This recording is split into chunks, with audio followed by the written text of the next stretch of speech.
What if the most dangerous moment of your life didn't start with a weapon, or a threat, or a war? What if it started with hunger, with a blocked lane of traffic, with a red hat that made a grown man look like a video game character? And what if the stranger you accidentally cut off in traffic, the one who screamed in your face outside a pizza restaurant, turned out to be hunting your family long after you thought the whole thing was over? Los Angeles, California. Late January. The kind of January that lies to you. Warm enough in the afternoon to make you forget it's winter. Cold enough at night to remind you that comfort in this city is always borrowed. Everett Calloway had been awake since 2 in the morning. Not by choice. He'd been on a red-eye back from New York City. A work trip that had stretched 3 days longer than planned, and his body was still somewhere over Nevada, floating in that hollow, cotton-headed fog that comes from recycled airplane air and broken sleep. He was 34, 6'5", wore a thick, dark mustache that had become something of a personal trademark, and on this particular evening, because he was too tired to care about anything except getting food into his body, he had thrown on a graphic tee, a pair of bright red suspenders, and a red newsboy cap that, multiple people had told him this, repeatedly, made him look exactly like a human version of Super Mario. He did not care. He was starving. The pizza place was called Barretto's. Red awning, handmade pies, garlic knots that had converted co-workers into loyal regulars. 10-minute drive, order already placed. All he had to do was get there, grab the box, come home. Simple. Except nothing was simple that night. 2 blocks from Barretto's, traffic stopped dead. Not the clean, organized stop of a red light. The messy, accordion kind. 3 lanes collapsing into 1.5, everyone craning their necks, nobody knowing what was happening up ahead. Some obstruction. A badly parked car maybe, a breakdown, something. The lane beside Everett was moving, barely, slowly, like a river almost dried up, but moving. He checked his mirror. A pickup truck back there. Big, moving slow. There was a gap. Not a generous gap, but a gap. He hit his signal. He moved. The truck braked hard, laid on the horn. Everett winced. Okay, that was tighter than I thought. My bad. But no collision, no damage. Within 5 seconds they were both rolling again, and Everett exhaled and told himself, done. Onto the pizza. He was wrong. He pulled into the Barretto's lot 2 minutes later. Parked. Pulled out his phone to skim a text from his brother Dax, who was sending dramatic updates about a television show they both watched. He was mid-reply when the yelling started. He looked up. There was a man at the front door of Barretto's. Short. 5'5" maybe, if the boots were helping. Face so red it looked painful, hands moving like he was trying to conduct an orchestra through a breakdown, and parked 2 spots away was the biggest pickup truck Everett had ever seen outside of a Texas oil field movie. Just an enormous, aggressive, deeply personal vehicle that somehow fit inside a standard parking space. He followed me here. That landed slowly because Everett's brain was running on fumes, but it landed. The man was walking toward him now. Everett stepped out of the car. Because 6'5" men don't generally stay seated when something is walking at them. And the man jabbed a finger at his face. You cut me off back there. You know what you almost did? I have been in situations. I'm out here. I handle things. You don't even know what I'm capable of. Everett's hands came up, palms out. Easy. Hey, you're right. I misjudged it. That was my fault, and I'm sorry. He meant it. He genuinely meant it. For 1 second, 1 merciful second, it looked like that might land. Then the man turned and stormed through the front door of Barretto's. What are the odds we were going to the same spot? Everett waited 30 seconds, let the man get inside, cool down, get his order. Pizza helps everything. He had a personal policy about this. He walked in. The man was not ordering. He was standing in the middle of the restaurant. Small, warm, family-run, oregano and garlic in the air. Barretto family photos going back to the 1970s on the walls. Screaming at the staff. Your delivery driver, your boy out there in the lot. He nearly put me in a ditch, driving like he's got no sense. Dolores Barretto, who had owned this place for 22 years and had the composed expression of a woman who had seen everything, was staring at the man with focused patience. Her staff stood frozen. Everett looked at the staff. Dark slacks, collared shirts, Barretto's branded burgundy polos. He looked at himself. Graphic tee, red suspenders, red newsboy cap, Mario mustache. And slowly, like a man reading a sentence twice before it registers, it clicked. This man thought Everett was a delivery driver for Barretto's. He had followed him here to get him fired. Now, a different person might have laughed. And part of Everett wanted to, but something precise and hot started moving through his chest, because Dolores and her staff were now trapped inside a situation they'd had no part in creating. Because of him. He stepped forward, raised his voice, not screaming, just firm. The kind of firm that doesn't ask permission. "I don't work here." The room stopped. The man spun around, stared at Everett. 4 full seconds of silence. Even the kitchen noise seemed to hold its breath. The certainty drained from the man's face like water through a cracked cup. Then he recovered. He actually recovered. "Oh, well," he sputtered, "you look like the kind of clown who would work here." And he was off again, raving. The logic had fully left the building. This was pure rage, searching for something to grab onto. Let me ask you something honest. Have you ever been in a room with someone and genuinely couldn't tell if they were just angry or if something was actually wrong with them? Where the line between bad day and dangerous was too thin to stand on? That was where Everett was standing. He wasn't physically afraid. He'd played ball through college, worked 2 years in a rec centre where de-escalation was a daily skill. But there was something in this man's eyes that had stopped responding to reason. And a quiet part of Everett's brain started running the math on whether someone this unhinged might be carrying something he hadn't shown yet. He held his ground, didn't move toward the man, didn't move away. Then, from the dining room, 2 officers appeared. They'd heard enough. Officer Brianna Tulak. Tall, patient-faced, the specific calm that comes from years of seeing everything. Stepped to the front and looked at Dolores.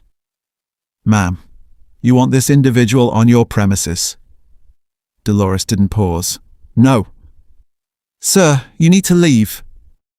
Something left the man when the uniform appeared, like air going out of something overinflated. He muttered something sharp, threw one last look at Everett that was meant to be threatening and mostly just looked exhausted, and walked out. The door swung shut. The restaurant exhaled. Dolores put both hands flat on the counter, closed her eyes for 2 seconds, then looked at Everett. "Your order's ready, honey." He almost lost it right there. From relief, from exhaustion, from the pure absurdity of being called honey by a woman who had just watched a stranger scream at her staff because of a traffic decision he'd made 2 blocks away. "I am so sorry about that," he said. "You didn't bring him here," she said, and she meant it. He took his pizza, thanked the staff, stepped outside. He stood in the parking lot and scanned in every direction. The truck was gone. That massive, overcompensating vehicle. Nowhere. Not in the lot, not on the street, not idling around the corner. Everett got in his car and drove home. Ate his pizza, sitting on the kitchen floor because he was too tired to reach the couch, and the food tasted better than anything had in weeks, the way food always does when something has scared you, and then let you go. That night, he typed the whole thing out for Dax in a half-coherent message at 1 a.m. Dax replied in all capitals, "What in the entire world?" Everett slept. For the next few days, he checked his rearview mirror more than usual, half expecting that truck to reappear. It never did. He knew one thing about the man. He had a name that Everett didn't know yet. He had a truck the size of a small country. And somewhere in the back of Everett's mind, a thought settled that he tried to shake off but couldn't quite. "I hope that man doesn't have a family to bring all that anger home to." He pushed it down, moved on. Now, here is where the story changes. Because what Everett did not know, what he had absolutely no way of knowing, was that the screaming man in the parking lot had a name. Radford Dunn. He drove that truck the size of a building. He had a temper that arrived before he did and left damage behind long after he was gone. And every Monday through Friday, 8 to 5, he worked for a logistics and real estate development company headquartered in Beverly Hills. A company called Callaway and Associates. Yes, that Callaway. Everett would find that out soon enough. But first, something else happened, something nobody saw coming. Here is what you need to know about Wendell Callaway before this story goes where it's going. 71 years old, built Callaway and Associates from a single truck and a handshake in 1987. The kind of man who still rose at 5 in the morning out of sheer habit, who wore 3-button suits from the same tailor he'd used since 1994, and who had the unshakable stubbornness of someone who had paid full price for every lesson he knew. One son, Everett. He had wanted Everett in the business since the boy was old enough to understand what a business was. Everett had gone his own way for years, built a career in creative direction, travelled, lived fully. But eventually, the way it goes with companies built with love and not just leverage, Everett had come back into the fold. Not running it, but present. Learning. Close. Wendell was proud of that. What Wendell did not know was that one of his contracted drivers had spent a January evening following his son to a pizza restaurant, had screamed at innocent workers, had made violent threats in a parking lot. He was about to find out, just not the way any of them expected. 3 weeks after the pizza night, Everett's car had a mechanical issue. Nothing dramatic. A sensor problem that the dealership needed 2 days to sort out.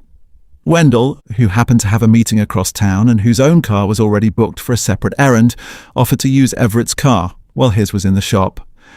Everett tossed him the keys without thinking twice. Same car, same plates.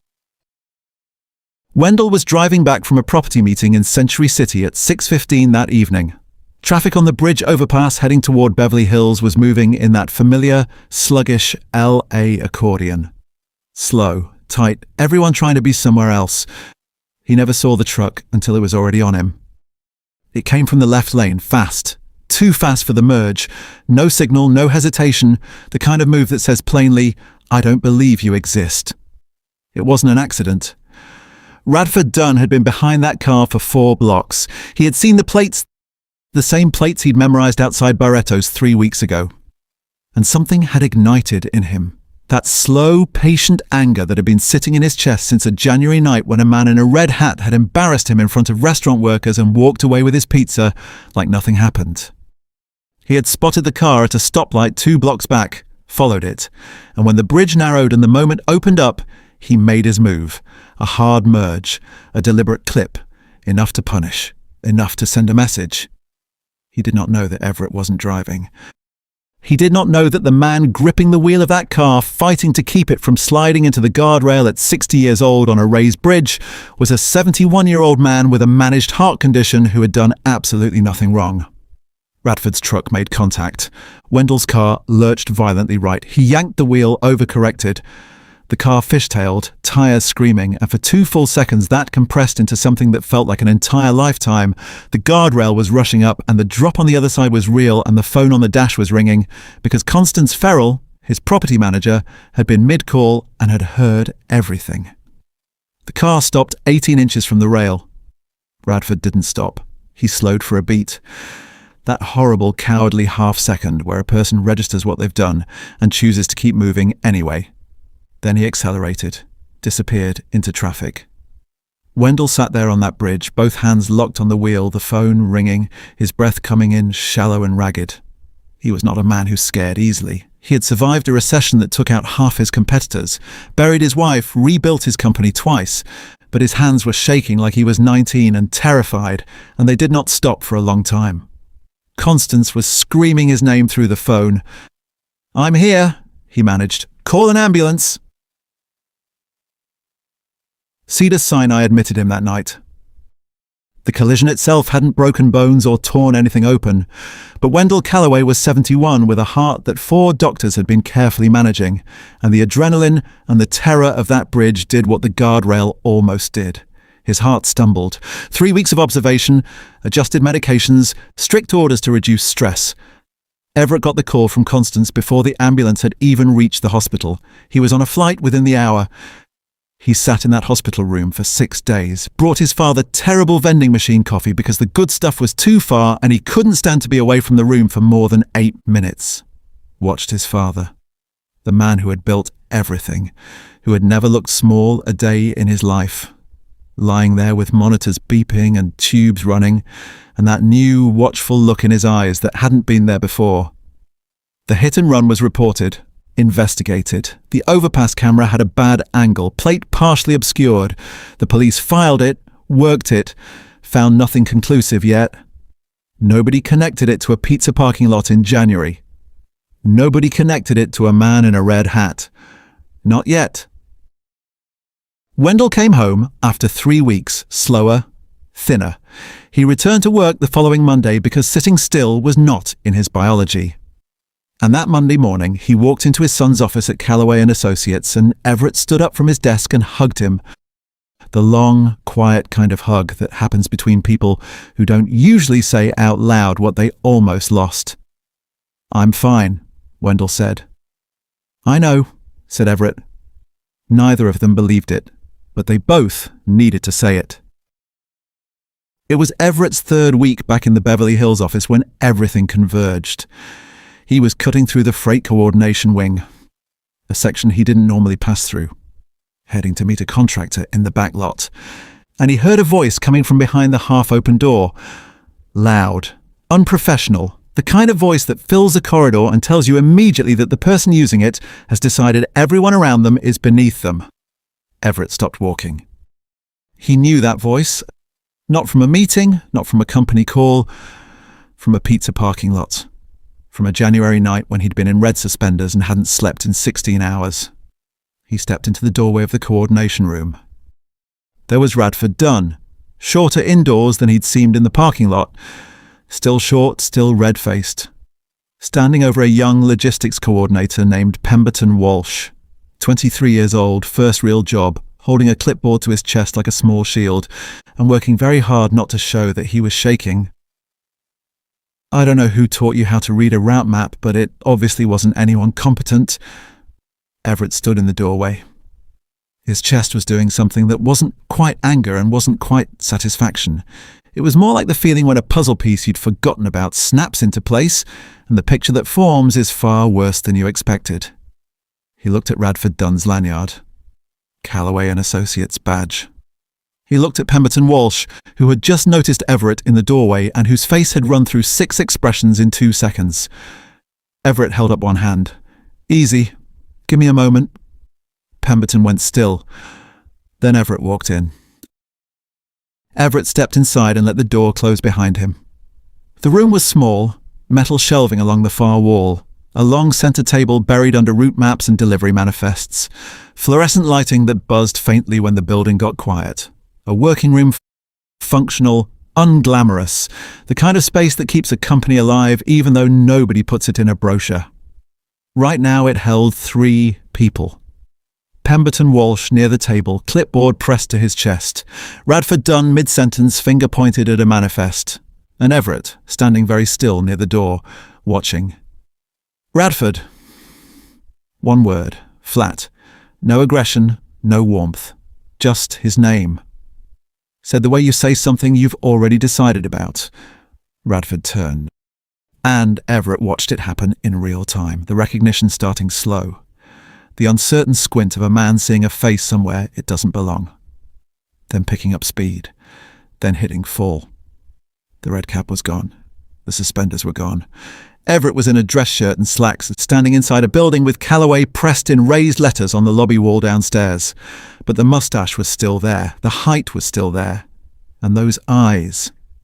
The eyes that had looked directly at Radford Dunn in a parking lot and said, "I don't work here," were exactly the same eyes. Radford's mouth opened. Closed. Everett let him work through it. "You work here," Everett said. Still not a question. Radford's chin came up. That automatic lift certain people do when they feel cornered, his body saying, "I'm not afraid," before his brain had confirmed whether that was actually true. "Yeah, I work here," he said.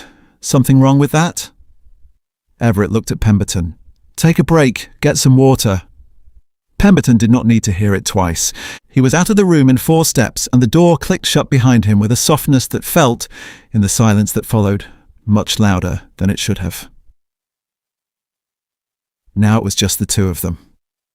And here is the thing, the movies always get wrong about moments like this. Everett was not enjoying it. He was not savouring it the way revenge looks in stories where the wronged party gets to stand over their tormentor and deliver something poetic. He was tired. Not the airport tired of 3 weeks ago, but the deeper kind.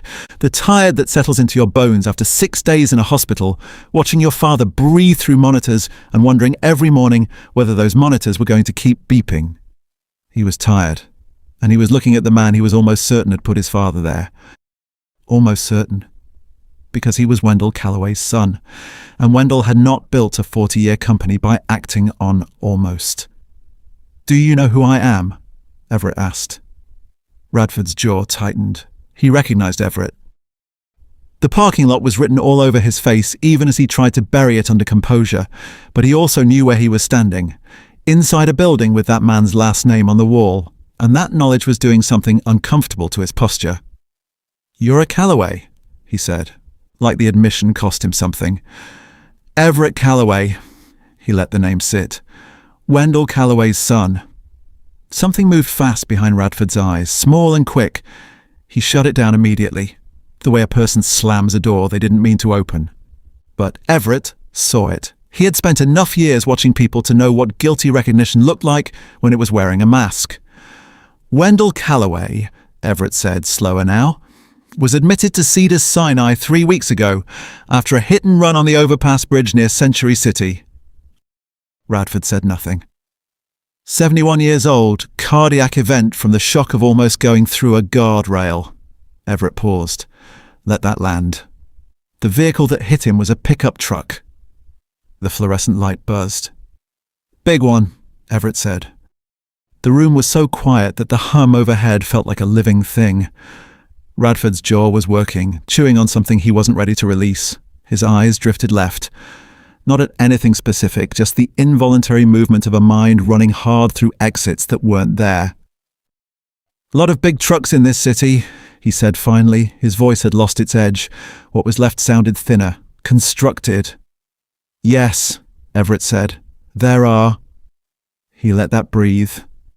Then, "But I've seen yours twice now, and I have a very good memory for vehicles that have caused my family a problem." Now the room changed. Not loudly, no explosion, no confrontation, no dramatic surge forward. Just a shift in atmosphere.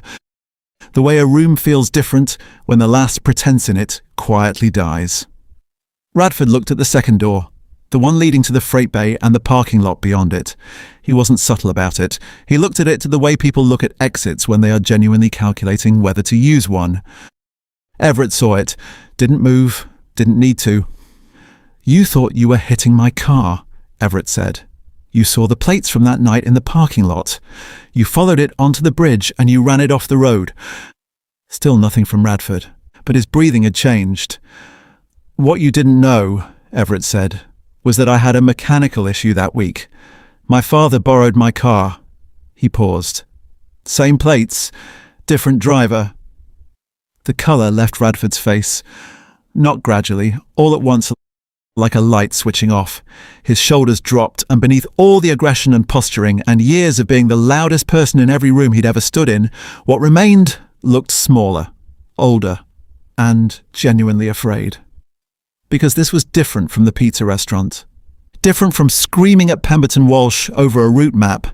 Different from every room he had ever been able to power through with volume and size, and the particular confidence of a man who had never been held still long enough to face a consequence. He had hurt an old man. He had followed the wrong plates. And the son of that old man was standing 4 feet away, completely calm, with the exact expression of someone who has already decided what happens next. Everett pulled out his phone, made 2 calls. The first was to Detective Annis Drummond, LAPD Hit and Run Division. He had her number already. Had called it 4 times since January, each time hoping for an update she didn't yet have. He said, "I have the driver at my father's office. Can you come?" She didn't ask him to repeat it. She said she'd be there in 20 minutes. The second call was to Clarence Otis, head of operations at Callaway & Associates, 16 years with the company, the kind of steady, methodical man who had handled every crisis the business had ever produced and never once raised his voice doing it. Everett told him to come to the coordination room, told him to bring the access log for Radford Dunn's contractor file. Clarence was there in 3 minutes. Radford watched Clarence walk in, watched him pull the Callaway & Associates badge from the lanyard around his own neck, watched it go into Clarence's hand without ceremony or explanation. And something final crossed Radford's face. The calculation stopped. The bluster, which had been the architecture holding everything else upright, fully collapsed. What was underneath it was smaller and older than anything he'd shown in any room, and it had none of the anger that had been doing the structural work. He sat down at the coordination table. Nobody told him to. He just sat, like a man whose legs had finally decided they were done holding him up. Now here is where Everett did something that surprised even himself. He walked out of the coordination room, left Clarence there with Radford, and took the elevator to the 3rd floor. Wendell Callaway's office, corner room, dark wood desk that had been in the family since Everett was in grade school, a framed photograph on the credenza. Wendell and his late wife Aurelia at the grand opening of the first warehouse in 1991. Both of them laughing at something outside the frame. Wendell looking 40 years younger and completely unafraid of anything. Wendell was on a call when Everett walked in. He held up one finger. "Give me a minute," and wrapped it up in 30 seconds. Clean and decisive, no loose threads. He hung up, looked at his son, read the silence. "What is it?" Everett sat down across the desk, something he almost never did. It had always felt too much like being summoned, but he sat now. "There's a contracted driver downstairs," he said. "Name is Radford Dunn. He works our Century City corridor." Wendell didn't blink. "I know the name, Of course he did. Wendell knew every name on his roster. "I need you to come downstairs with me," Everett said. Wendell studied his son for a long moment. 26 years of watching this man grow had given him a specific ability to read Everett's silences. He knew the difference between his son being careful and his son being certain. This was certain. Wendell stood, straightened his jacket, said nothing. They walked to the elevator together. The coordination room was exactly as Everett had left it. Radford at the table, Clarence standing near the shelving with the badge and the file, the fluorescent light still buzzing. Radford looked up when the door opened. He saw Everett first, then the older man beside him. White-haired, 3-button suit, a face weathered by decades of early mornings and hard decisions. A face that was, if you looked at it long enough, an older version of the face Everett was wearing. Radford's whole body changed. Not a flinch, not a step back. Something more total than that. His face went pale the way something goes pale when it's been cut off from its source. His eyes, which had been calculating and managing and working angles right up until this moment, went wide and bare and completely unguarded. He knew that face. He had seen it through a driver's side window, on a bridge, at 6:15 in the evening in January, through the glass of a car he was about to hit. Wendell Callaway walked into the room and stood still.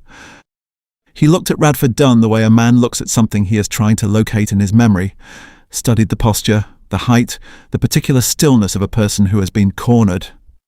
And then, Wendell said quietly, "I know you. Have you ever been in a room where the truth is just sitting there in plain sight and everyone can see it and no one has touched it yet? Where the silence before the moment is somehow heavier than the moment itself?" This was that room, right now. Radford's mouth opened. Whatever exit he was building. An excuse, a denial, a story about how many large trucks existed in Los Angeles. He did not get to finish it. Wendell spoke first. "You came from my left," he said. His voice was level. No performance in it, just the flat, precise delivery of a man who had replayed something 10,000 times and knew every frame. "Moving too fast for the merge. You hit my front bumper and the car went right. I overcorrected. I was 18 inches from that guardrail." He paused.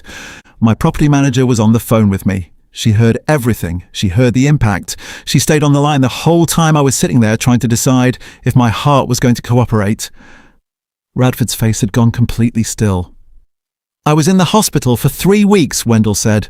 Cardiac ward because of the shock of what you did and then drove away from. Radford opened his mouth. I wasn't trying to... You followed my son's license plates, Wendell said. Flat and clean as a closed door, because of a traffic disagreement, and you didn't know he'd lent me the car. The silence that followed that sentence was the loudest thing in the building. Radford Dunn looked at his hands. He didn't look at Everett, didn't look at Wendell. He looked at his own hands on the table in front of him like he was seeing them for the first time, and wasn't sure what they were capable of. Wendell looked at him for a long moment. Not with fury. Not with the satisfaction a lesser man might have felt standing over the person who had nearly killed him. He looked at Radford Dunn the way you look at a thing you have already decided how to handle, steadily, without drama, because the decision was made before you walked into the room. Then he turned to Everett. You called it in? Drummond's on her way. Wendell nodded once. Good. He looked back at Radford one final time, and he said something that Everett would remember for the rest of his life.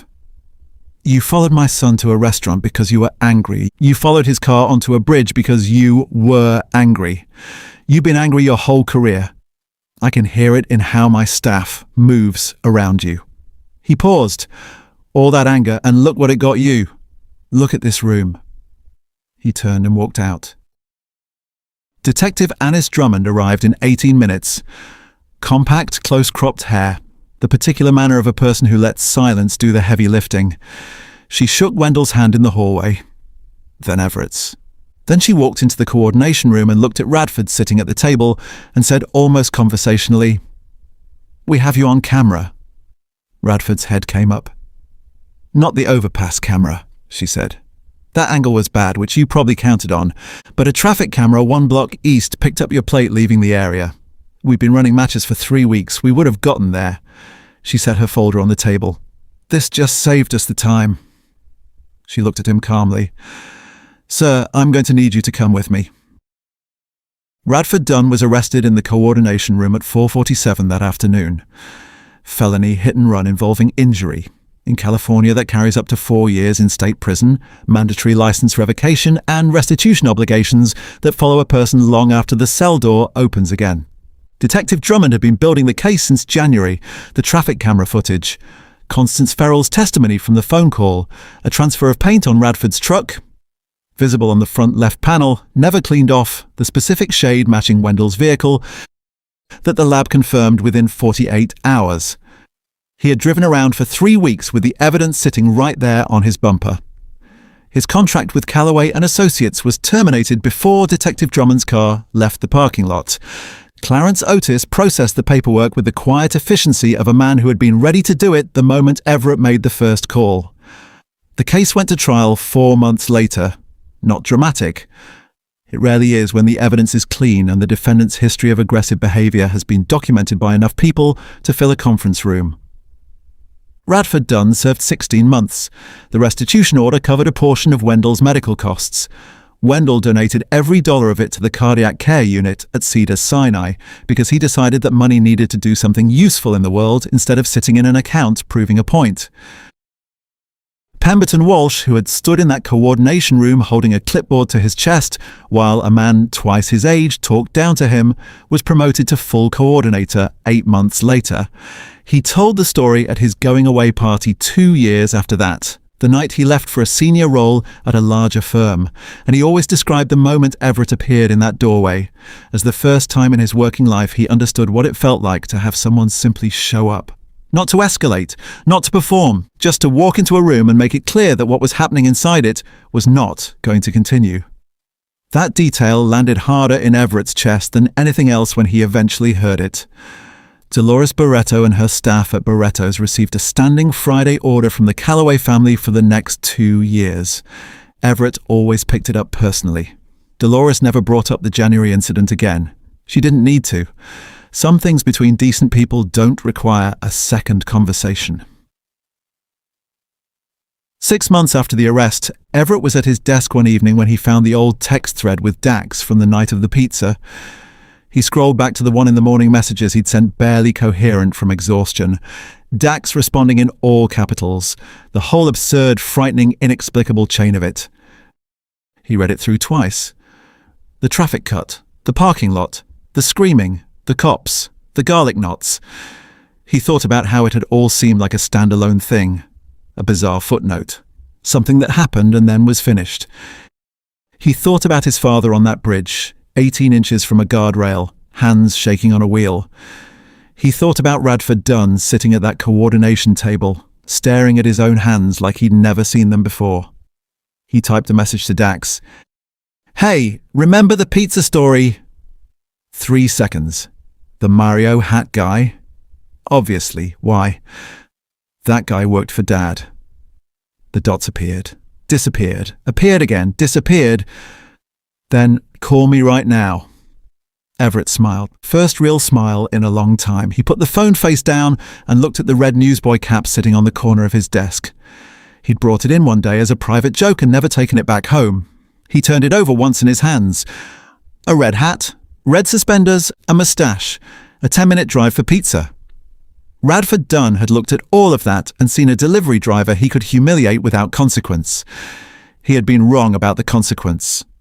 He had been wrong about the driver. He had been wrong about the car on the bridge. He had been wrong methodically at every single turn. And he had been wrong loudly and aggressively and without a moment's hesitation, the way people are wrong when they have never once been made to stop and reconsider. Everett set the cap back on the desk. Turned back to his work. Wendell recovered fully. Slower than he wanted, faster than his doctors expected, which was entirely on brand for him. Back at his desk by spring. Same suits, same 5 a.m. wake-up, same terrible vending machine coffee, which had become a ritual between him and Everett that neither of them ever explained to anyone else. But something had changed in him, not visibly, not in any way his staff would have named, more structural than that. He started paying closer attention to who was in the rooms of his company, not with suspicion, with attention. He opened an internal line for staff to flag conduct without going through a manager. He held quarterly check-ins with his operations floor. Small things, unglamorous things, the kind of changes that don't make headlines but make a workplace the kind of place where a 23-year-old with a clipboard doesn't have to stand there alone, absorbing someone's rage with nowhere to put it. Wendell Calloway had spent 40 years building things. He wasn't about to stop now. He'd just gotten a very specific reminder about what was worth building. Here is the thing about this story that matters beyond all the drama. Radford Dunn lost everything. Not because of the traffic cut, not because of the parking lot, not because of the bridge. He lost everything because of a pattern. He was the kind of man who screamed at restaurant workers who had done nothing wrong, who stood over a 23-year-old employee and made him feel worthless over a route map, who saw a car on a bridge and decided his anger deserved to be delivered at 60 miles an hour. The parking lot didn't create that man. The bridge didn't create that man. That man walked into every single room he ever entered and created himself, one unchecked moment at a time. And here is the truth that people like Radford never believe until a room closes around them. The world is smaller than your anger tells you it is. The stranger you scream at in a parking lot might be the son of the man who signs your paychecks. The car you run off a bridge might belong to the wrong person entirely, and every single person you've ever treated as beneath you. Pemberton with his clipboard, Dolores behind her counter, the drivers in the lanes around you, exist in a web larger and more connected than your rage can see. But here's the part that matters most, the part that gets lost inside the drama and the justice and the satisfying ending. Even if Everett had been a delivery driver, even if Wendell had been nobody in particular, it would still have been wrong. Because people deserve to be treated like people.